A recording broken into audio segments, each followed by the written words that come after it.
Hello guys, तो आज जो हम क्लास स्टार्ट कर रहे हैं वो थर्मोडायनामिक्स की, और थर्मोडायनामिक्स की आज जो है वो लास्ट क्लास है थर्मोडायनामिक्स की। और आपकी तरफ से मुझे कोई रिस्पांस नहीं आ रहा कि मैं क्वेश्चंस का सेशन लूँ या ना लूँ थर्मोडायनामिक्स में, कि इसमें कुछ क्वेश्चंस कराए जाएँ आपको या नहीं।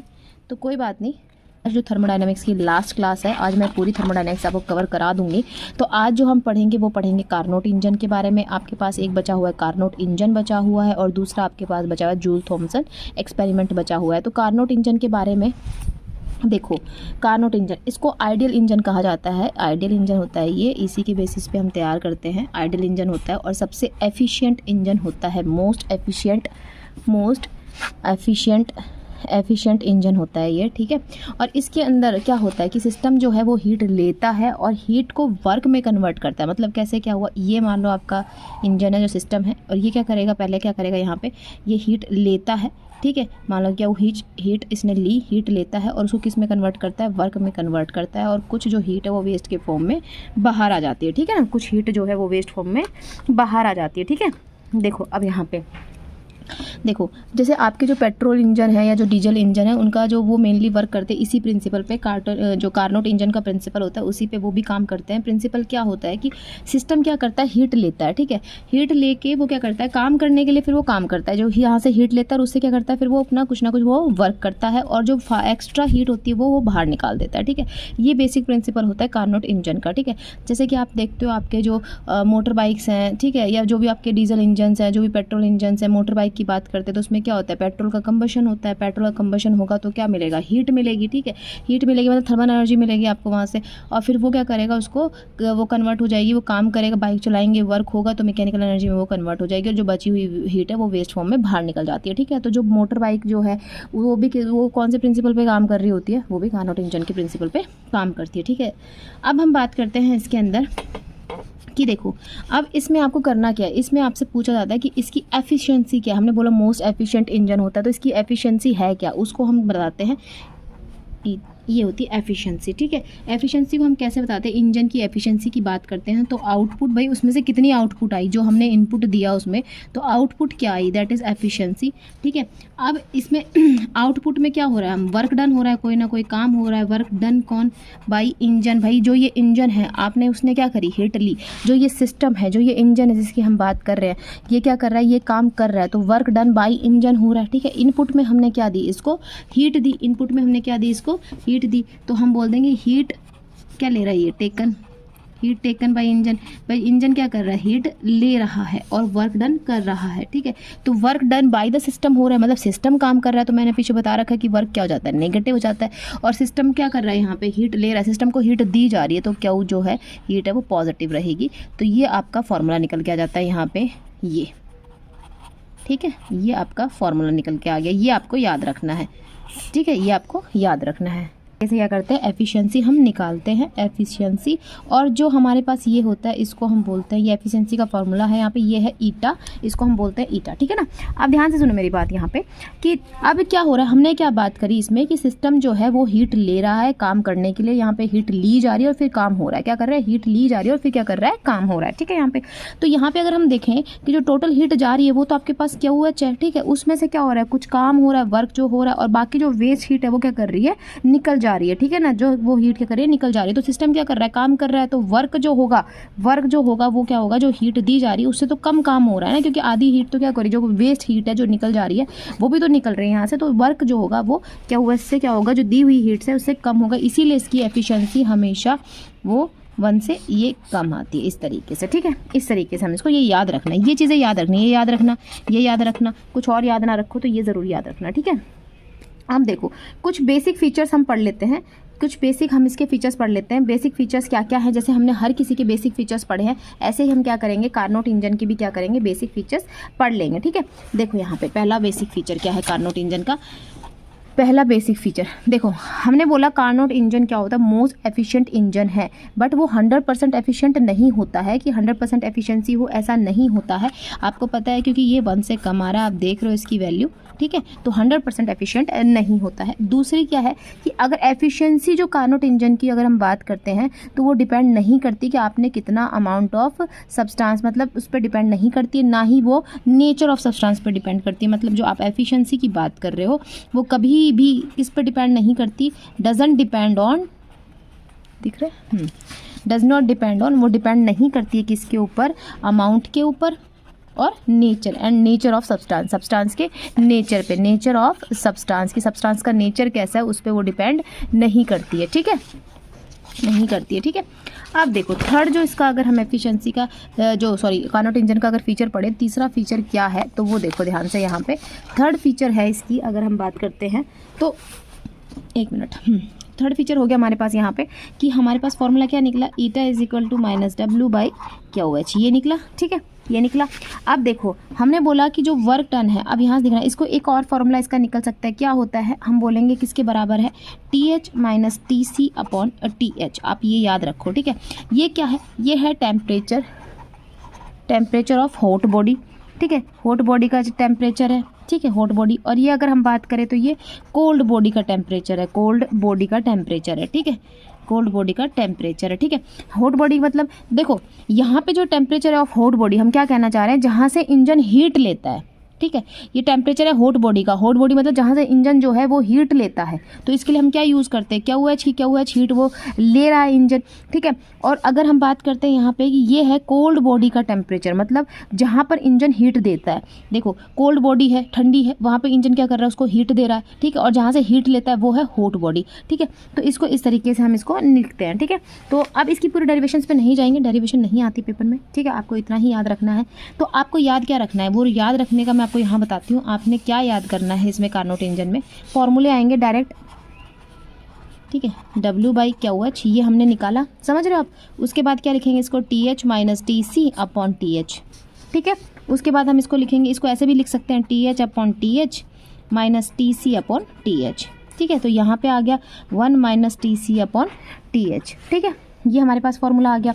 इसको अगर हम लिखना चाहें, हम इसको किस तरीके से एक्सपेंड करके लिख सकते हैं, अगर क्यू के फॉर्म में लिखें तो QH - QC, ठीक है, और उसके बाद लिखेंगे यहाँ पे QH, ठीक है, यहाँ पे इसी तरीके से QH/QH - QC/QH, ठीक है। तो ये आ गया 1 - QC/QH। तो ये इस तरीके से ये फॉर्मूले आपको याद रखने हैं, यही इंपॉर्टेंट है, ठीक है, यही इंपॉर्टेंट है और ये आपको याद रखना है, और आपको याद रखना है ये, ठीक है। तो ये आपको याद रखना है, डेरिवेशन वगैरह इसमें नहीं करा रही क्योंकि डेरिवेशन नहीं पूछते। एक चीज़ और याद रखना कि जो इंजन होता है ना हमारे पास, जो कार्नोट इंजन की हम बात कर रहे हैं, वो 4 स्टेप के जो है उसके इन्वॉल्व होते हैं, 4 स्टेप इन्वॉल्व करके रखता है। एक तो होता है reversible isothermal expansion, reversible isothermal expansion की बात करते हैं, ठीक है। दूसरा हमारे पास होता है रिवर्सिबल एडियाबैटिक एक्सपेंशन की बात करेंगे, ठीक है। तीसरा होगा यहाँ पे रिवर्सिबल आइसोथर्मल कंप्रेशन की बात करेंगे, ठीक है। और हम 4th स्टेप होता है रिवर्सिबल एडियाबैटिक कंप्रेशन, ठीक है, कंप्रेशन, ठीक है, ठीक है। तो ये 4 स्टेप्स होते हैं। अब इनको मैं आपको बता देती हूँ, इसमें क्वेश्चंस बन जाते हैं, आपको मैं ये पूरा एक्सप्लेन नहीं कर रही हूँ, मैं आपको एक चार्ट बनवा देती हूँ, वो आप याद कर लेना, ठीक है। और अगर आप पढ़ रहे हो अच्छे से तो अगर आपको समझ में नहीं आए तो आप पूछ सकते हो कि ये चीज़ यहाँ पे समझ में नहीं आई, कैसे हो गया, ठीक है। देखो आपको चार्ट याद रखना है, देखो पहला, देखो हमने क्या बोला था, रिवर्सिबल की बात करी, आइसोथर्मल का केस किया, और हमने बोला एक्सपेंशन, ठीक है। पहला यही है एक्सपेंशन, ठीक है, रिवर्सिबल आइसोथर्मल एक्सपेंशन, ये शॉर्ट में आप समझ जाना, ठीक है, एक्सपेंशन। देखो अब इसमें क्या होता है, आपको मैं पीछे सारा समझा चुकी हूँ भाई। आइसोथर्मल का केस है, टेम्परेचर कांस्टेंट रहेगा, हॉट बॉडी है तो हॉट बॉडी से ट्रांसफर टेम्परेचर क्या रहेगा, हॉट बॉडी तक जा रहा है, ठीक है ना।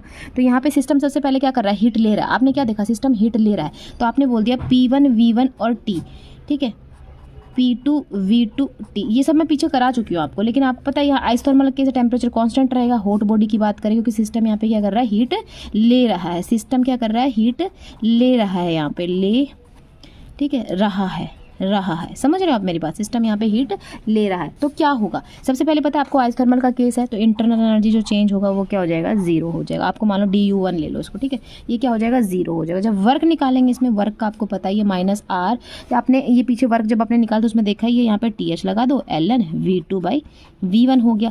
इसको आप P1 के फॉर्म में लिखना चाहते हो तो P1/P2 कर सकते हैं इसको, ठीक है। अब अगर आपको dq निकालना है तो कैसे निकालोगे, del u minus w, u क्या हो गया, जीरो, और ये -w क्या हो गया, -r TH ln V2/V1, ये आ गया। तो क्या निकल गया आपके पास, +r TH ln V2/V1, ठीक है। तो ये आपके W का फॉर्मूला आ गया, ये आपके पास क्या का फॉर्मूला हो गया। मतलब अब इससे क्या पता चल रहा है, ये जो क्या मतलब इतनी हीट सिस्टम ले रहा है, क्या हुआ ऐसे डिनोट कर देते हैं, क्योंकि सिस्टम जो हीट ले रहा है, हमने बोला क्या ले रहा है, वो क्या हुआ, हीट ले रहा है, ठीक है। हॉट बॉडी से आ रहा है यहाँ पे, तो क्या H हमने इसको लिख दिया, तो इतना सिस्टम क्या कर रहा है, हीट ले रहा है, ठीक है। यहाँ पे सिस्टम इतनी हीट ले रहा है, ठीक है। अब देखो यहाँ पे अगर हम बात करते हैं, अब नेक्स्ट बात करते हैं सेकंड केस, रिवर्सिबल की बात करेंगे, एडियाबैटिक की बात करेंगे, एडियाबैटिक की बात करेंगे, रिवर्सिबल एडियाबैटिक, और हम बात कर रहे हैं इसमें एक्सपेंशन की, ठीक है। रिवर्सिबल एडियाबैटिक एक्सपेंशन की बात कर रहे हैं, ठीक है। अब आपको पता है जब एडियाबैटिक आ गया तो टेम्परेचर कांस्टेंट नहीं है, टेम्परेचर चेंज हो रहा है, मतलब P2, अब यहाँ पे बॉडी कहाँ से, P2 V2 TH जो है ये, अब ये कहाँ से कहाँ जा रहा है, 4 प्रोसेस इन्वॉल्व है ना, मैंने बताया। अब क्या होगा, P3 V3 और यहाँ पे कोल्ड बॉडी के पास जा रहा है, तो टेम्परेचर देखो कोल्ड बॉडी का, ठीक है। तो यहाँ पे TH और यहाँ पे आप लिखोगे आप TC, ठीक है ना। तो अब इसमें जो DU की वैल्यू निकालोगे, DU जो आपके पास डेल U, अब इसको 2 मान लो, ये क्या हो जाएगा, वही फॉर्मूला लगा दो, CV TC T2 - T1 होता है, TC - TH, ये सब आपने पढ़ रखे हैं। तो मतलब यहाँ पे आप ये 0 के बराबर नहीं है, आपने देख लिया। यहाँ पे इसमें वर्क निकालोगे, वर्क क्या होगा, डेल यू के बराबर होगा, क्योंकि आपने देखा ये डेल यू के बराबर है, डेल यू यहाँ पे 0 है नहीं, क्योंकि यहाँ पे एडियाबैटिक प्रोसेस है, तो क्या हो गया, 0 हो गया यहाँ पे। तो डब्ल्यू किसके बराबर हो जाएगा, डेल यू के। सब पढ़ा चुकी हूँ मैं आपको, बस यहाँ पे अब आपको अगर पीछे का सारा पढ़ रखा है तो ईजिली अप्लाई कर पा रहे हो आप, ठीक है। सेकेंड प्रोसेस में ये होता है।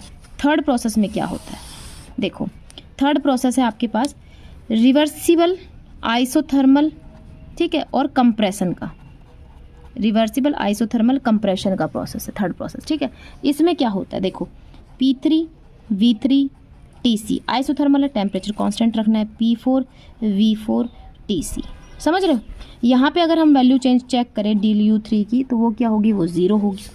W निकालेंगे इसके लिए, क्या हो जाएगा, W = QC = किसके बराबर हो जाएगा, देखो अब रुक जाओ, इसको ऐसे मत लिखो, QC लिख लो, QC हो जाएगा -WC के बराबर, W3 के बराबर, ठीक है। किसके बराबर, वो W किसके बराबर होता है, आपने ऊपर पढ़ाई है, RT, यहाँ पे क्या है, C है टेम्परेचर, तो ln V4/V3, यहाँ पे V2 V1 V4 V3, ठीक है। अब मैं सारा समझा दूँगी ग्राफ से आपको ये सारी चीज़ें। तो ये आपके पास आ गया कि अब आपसे कोई पूछो वर्क क्या होगा, तो वर्क माइनस है, तो वर्क का क्या होगा, ये माइनस इधर चला जाएगा, -RTC ln मल, क्या वो पूछे तो क्या वो डायरेक्ट किसके बराबर हो गया, इसके बराबर होगा, ठीक है। यहाँ पे अब जो थर्ड प्रोसेस है वो है reversible adiabatic compression, reversible adiabatic compression, ठीक है। ये आपके पास थर्ड हो गया, फोर्थ प्रोसेस हो गया। इसमें क्या होगा, यहाँ पहुँच गए हम, ठीक है। इसमें क्या होगा, इसमें हो जाएगा P4 V4 TC, ठीक है। क्या हो जाएगा यहाँ पे P5 V5 और T। अब यहाँ पे टेम्परेचर चेंज होगा, क्योंकि यहाँ पे क्या है, TC है, और यहाँ पे क्या एडियाबैटिक कंप्रेशन की बात की जा रही है, ठीक है। तो यहाँ पे टेम्परेचर जो है आपके पास क्या रहेगा, यहाँ पे टेम्परेचर हो जाएगा आपका TH, ठीक है। अब देखो डेल यू की बात करी जाए यहाँ पे, ठीक है, डेल यू क्या हो जाएगा, U4, यहाँ पे 0 नहीं होगा, CV TH - TC, ये हो गया। W आपसे पूछे, W किसके बराबर हो जाएगा, W हो जाएगा यहाँ पे डेल यू के बराबर, वो क्या था, CV TH - TC, ठीक है। या अब ये मैंने पूरा ग्राफ आपको बता दिया। अब इसमें 2 चीज़ें और बता देती हूँ। एक्सपेंशन का केस जब भी होता है, वॉल्यूम क्या होती है, ज़्यादा होती है, और प्रेशर क्या होता है, डिक्रीज़ होता है। लिख लो यहीं पे, वॉल्यूम क्या होगी इसमें, इंक्रीज होगी, प्रेशर क्या होगा, डिक्रीज होगा। कंप्रेशन के केस में क्या होता है, वॉल्यूम डिक्रीज होती है और प्रेशर इंक्रीज होता है। कंप्रेशन के केस में क्या होता है, वॉल्यूम डिक्रीज होती है, प्रेशर इंक्रीज होता है। ये सारा मैंने चार्ट में आपको टोटल लिखवा दिया, और इम्पॉर्टेंट पॉइंट्स थे सारे के सारे मैंने आपको बता दिया है। और साथ में दिख रहा है ना यहाँ पे, हाँ ये देखो, ठीक है, ठीक है। और साथ में मैं एक ग्राफ बता देती हूँ जिस पे क्वेश्चन आ जाते हैं, वो ग्राफ भी आप एक बार देख लो, ताकि आपका क्वेश्चन आपका जो है वो गलत ना हो। आपको ग्राफ से समझा देती हूँ, ठीक है। ठीक है, तो आपको मैं यहाँ पे ग्राफ बता देती हूँ, नेक्स्ट पे बता देती हूँ, ध्यान से देखो। एक कंबाइंड ही बनवा दूंगी ये सारे इन सब के लिए, ठीक है। ये देखो यहाँ पे अगर हम यहाँ पे ग्राफ बनाते हैं, पीवी ग्राफ बनाते हैं, ठीक है। देखो पहला प्रोसेस क्या था, रिवर्सिबल आइसोथर्मल एक्सपेंशन, ठीक है। हम ए से बी में जा रहे हैं, ए से स्टेट से बी स्टेट में जा रहे हैं, ठीक है। और इसमें मैंने क्या बताया, वॉल्यूम इंक्रीज होती है, प्रेशर डिक्रीज होता है, ठीक है। तो ये इस तरीके का ग्राफ बनेगा इसका, ठीक है ना, इस तरीके से बी पे चले गए आप। ये हो गया एक्सपेंशन का और ये हो गया रिवर्सिबल आइसोथर्मल एक्सपेंशन का, ठीक है। जहाँ पे क्या था, P1 V1 TH is equal to P2 V2 TH, यही था, ठीक है। जब हम बात करते हैं रिवर्सिबल एडियाबैटिक एक्सपेंशन, एडियाबैटिक में हमने क्या बोला, वॉल्यूम तो क्या होता है, इंक्रीज होता है। एडियाबैटिक एक्सपेंशन में वॉल्यूम इंक्रीज, प्रेशर डिक्रीज। तो इसका जो ग्राफ है वो कुछ इस तरीके से आएगा, ठीक है। तो ये C है, ठीक है। तो यहाँ पे अब P2 V2 TH से कहाँ जा रहा है, P3 V3 और यहाँ पे क्या है आपके पास TC, ठीक है। उसके बाद देखो नेक्स्ट है केस आपके पास रिवर्सिबल आइसोथर्मल कंप्रेशन का। कंप्रेशन में वॉल्यूम क्या होता है, डिक्रीज, प्रेशर इंक्रीज। तो इसका जो ग्राफ बनेगा कुछ इस तरीके से बनेगा, ठीक है। ये D हो गया यहाँ पे, ठीक है। अब उसके बाद नेक्स्ट क्या है, ये भी कंप्रेशन का केस है। यहाँ पे भी क्या हो रहा है, वॉल्यूम डिक्रीज, प्रेशर इंक्रीज, ठीक है। तो यहाँ पे ये जो ग्राफ बनेगा ये इस तरीके से बनेगा, ठीक है। इस तरीके से कुछ ग्राफ बनेगा, मेरा थोड़ा ग्राफ ऐसे ही बना है, ठीक है। ये बना आपके पास। अब देखो यहाँ पे, क्योंकि आपको पता है एक चीज़ तो आपको पता ही है, एडियाबैटिक के केस में वैसे तो क्या होता है, टेम्परेचर क्या होता है, गिरता ही है। एडियाबैटिक केस में टेम्परेचर गिरता है, ठीक है। अब दूसरी चीज़ मैं यहाँ पे एक समझा देती हूँ। आइसोथर्मल के केस में हमने देखा कि जो स्लोप है, हमें आइसोथर्मल के केस अगर हम बात कर रहे हैं, एडियाबैटिक आइसोथर्मल का केस अगर हम बात करते हैं, आइसोथर्मल का बात करते हैं यहाँ पे भी, तो आइसोथर्मल के केस में क्या होता है, स्लोप हमारे पास कम होगा, जबकि एडियाबैटिक के केस में हम देख रहे हैं स्लोप हमें ज़्यादा मिलेगा, ठीक है। ये ध्यान रखना, ठीक है ना। तो ये आपके पास ओवरऑल ग्राफ है, ये याद रखना यहाँ पे, और यहाँ पे लिख लो चाहे आप इसके अंदर, एक मिनट यहाँ पे लिख लो, यहाँ पे volume increase, pressure decrease, volume increase, pressure decrease, क्योंकि ये भी कौन सा केस है, ये है रिवर्सिबल, दिख रहा है, ओ सॉरी दिख नहीं रहा, रिवर्सिबल एडियाबैटिक और एक्सपेंशन की केस है ये भी, ठीक है। यहाँ पे ये है, ये आपके पास रिवर्सिबल आइसो और कंप्रेशन का है, ठीक है ना। तो यहाँ पे क्या हो, कंप्रेशन में वॉल्यूम डिक्रीज, प्रेशर इंक्रीज। अगर हम यहाँ बात करें रिवर्सिबल एडियाबैटिक कंप्रेशन है ये भी, ठीक है। तो इसमें भी क्या होता है, टेम्परेचर डिक्रीज, ये वॉल्यूम डिक्रीज और प्रेशर इंक्रीज, ठीक है। यहाँ तक आप इतना ग्राफ इसको समझ लो, ठीक है। तो ये था आपका कार्नोट इंजन, और कार्नोट इंजन में आपको मैंने बता दिया क्या क्या इंपॉर्टेंट है, याद रखना। ये पूरा टेबल याद कर लो, ये इंपॉर्टेंट है, ठीक है। इसको समझ लो अच्छे से, ठीक है। ये छोटी छोटी चीज़ें पूछ ली जाती है इसमें, ये ध्यान रखना। और मैंने आपको ग्राफ बता ही दिया, ठीक है ना। अब नेक्स्ट जो हम पढ़ते हैं वो हम पढ़ते हैं, देखो इसके साथ साथ हम कार्नोट रेफ्रिजरेटर भी पढ़ लेते हैं यहीं पे, कार्नोट रेफ्रिजरेटर पढ़ लेते हैं, रेफ्रिजरेटर, ठीक है। रेफ्रिजरेटर कैसे काम करता है, फ्रिज कैसे काम करता है, ये जो रेफ्रिजरेटर की हम यहाँ पे बात करेंगे, जो कार्नोट इंजन होता है ना, उसके जो प्रिंसिपल होता है उसके रिवर्स पे काम करता है। मतलब कार्नोट इंजन कैसे काम करता है, उसका काम होता है हीट लेना और हीट लेके काम करना, ठीक है। हीट लेता है और हीट लेने के बाद क्या करता है, काम करता है। यहाँ पे क्या होता है, यहाँ पे सिस्टम काम करता है, पहले किसके लिए करता है, हीट को निकालने के लिए, बाहर निकालने के लिए सिस्टम काम करता है। यहाँ पे रेफ्रिजरेटर में क्या प्रिंसिपल होता है, जो कार्नोट इंजन का जो प्रिंसिपल है उससे रिवर्स काम करता है। ये जो उस कार्नोट इंजन का काम होता है कि जैसे अगर आप पेट्रोल इंजन की बात करो, डीजल इंजन की बात करो, तो वहाँ पे कैसे काम करता है सिस्टम, वहाँ पे करता है सिस्टम कि सिस्टम पहले हीट लेगा, हीट लेने के बाद वो क्या करेगा, वर्क करेगा। तो हीट सिस्टम लेता है काम करने के लिए कार्नोट इंजन में, और यहाँ पे क्या होता है, इसमें रिवर्स हो जाता है। इसमें सिस्टम क्या करता है, इसमें काम करता है, वर्क करता है, काम करता है, क्या करने के लिए, हीट को निकालने के लिए, हीट को बाहर निकालने के लिए, बाहर निकालने के लिए। भाई आप गर्म खाना रख दिया, ठंडा हो जाता है ना उसमें, तो हीट को बाहर निकालने के लिए यहाँ पे जो रेफ्रिजरेटर है वो काम करता है। तो ये इसको उसके रिवर्स प्रिंसिपल पे काम करता है। और इसकी अगर एफिशिएंसी आपको निकालनी हो तो उसके लिए आप बीटा का सिंबल यूज़ करते हैं, एफिशिएंसी ऑफ कार्नोट रेफ्रिजरेटर की। उसमें क्या होता है, उसमें भी वही होगा, जो आउटपुट आया upon input output upon input, ठीक है। आउटपुट हमने क्या किया, हम यहाँ पे क्या कर रहे हैं, सिस्टम में जो हीट जो है सिस्टम से निकाली जा रही है यहाँ पे, और सिस्टम पर जो इनपुट क्या कर रहे हैं, हम उस पर काम कर रहे हैं। तो उसमें क्या था, पहले आउटपुट क्या था कि सिस्टम पर काम हो रहा है, और इनपुट क्या होता है, उसमें वो हीट लेके काम कर रहा है। हम पहले इनपुट क्या दे रहे थे, हीट दे रहे थे।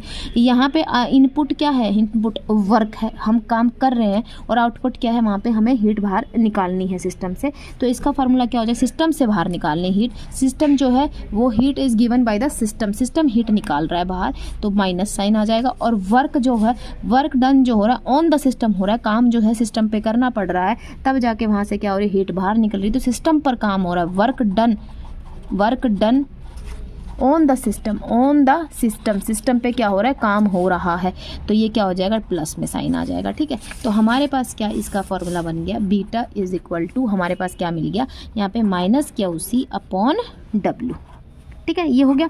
इसको भी हम ऐसे लिख सकते हैं, QC upon QH minus QC, इसको हम लिख सकते हैं TC upon TH minus TC। तो हमारे पास ये फॉर्मूला बन के आ गया, ये याद रखो, ये फॉर्मूला हमारे पास निकल के आ गया।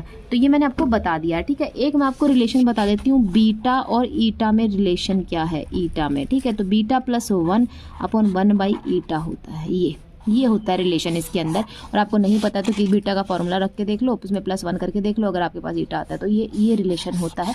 ये भी आपको याद रखना है, ये भी आपको याद रखना है, ठीक है। सॉरी, ठीक है। तो आपको ये सब समझ में आ गया होगा, होप आपको ये सब समझ में आ गया होगा, ठीक है। ये सब मैंने जो आपको करा दिया आपको समझ में आ गया होगा। आप इनको याद रख लो, इनकी डेरिवेशन करने की ज़रूरत नहीं है, आप इनको याद रख लो, ठीक है ना। इसीलिए मैंने करवाई नहीं, ताकि आप ये इसको इजीली याद रख लो। बट फिर भी अगर आप भूलो ना तो थोड़ा सा मैं बता देती हूँ। यहाँ पे चीज़ याद रखना है एक, कि हमारे पास फार्मूला है DQ is equal to DU minus W, ये फार्मूला है हमारे पास, ठीक है। और यहाँ पे हमें पता है कि यहाँ पे DQ मतलब टोटल हीट कंटेंट की बात करेंगे, यहाँ पे टोटल हीट कंटेंट की बात करेंगे। और DU जो होता है साइक्लिक प्रोसेस में क्या होता है, 0 होता है। और आपने देखा कार्नोट इंजन को क्या है, यहाँ पे आपने ये देखो, ये जो ग्राफ देखा, कार्नोट इंजन क्या है, इसको हम क्या कर रहे हैं, यहाँ पे साइक्लिक बना रहे हैं। क्या कर रहे हैं, यहाँ पे साइक्लिक बना रहे हैं, ताकि ज़्यादा से ज़्यादा क्या हो सके, वर्क हो सके। तो यहाँ पे साइक्लिक प्रोसेस हो रहा है ये, तो यहाँ पे डेल U क्या हो जाएगा, 0 हो जाएगा। और DQ जो टोटल हीट कंटेंट है वो माइनस W टोटल के बराबर हो जाएगा। DQ जो टोटल है वो माइनस W टोटल के बराबर हो जाएगा। अब DQ क्या होता है, सिस्टम हीट ले रहा है QH, ठीक है। टोटल किसके बराबर है, QH, और कितनी हीट निकल रही है उसमें, QC, वो किसके बराबर है, माइनस W टोटल के बराबर है। आपके पास ये निकल के आ गया, QH minus QC is equal to minus WT। और आपके पास ईटा का फॉर्मूला क्या है, माइनस W टोटल, उसकी जगह रख दो QH माइनस QC, ठीक है। और नीचे क्या है, यहाँ पे आपने देखा है क्या है, ये देखो QH दिख रहा है ना, QH। तो इस तरीके से फॉर्मूला आपका निकल के आ गया, समझ रहे हो आप मेरी बात, इस तरीके से। तो आप ये निकालना मत याद रखो, आप ये याद रखो, ठीक है। और इससे आपका आराम से फॉर्मूला ही आएगा। जहाँ तक इस पर फॉर्मूला ही पूछ लेते हैं कि आपके ईटा इसके बराबर करके, इसके बराबर करके आपसे पूछ लेते हैं कौन सा करेक्ट फार्मूला है एफिशिएंसी का कार्नोट इंजन का, तो आपको इस तरीके से वो बताना होता है, ठीक है ना। इस तरीके से आपको इसको करना होता है।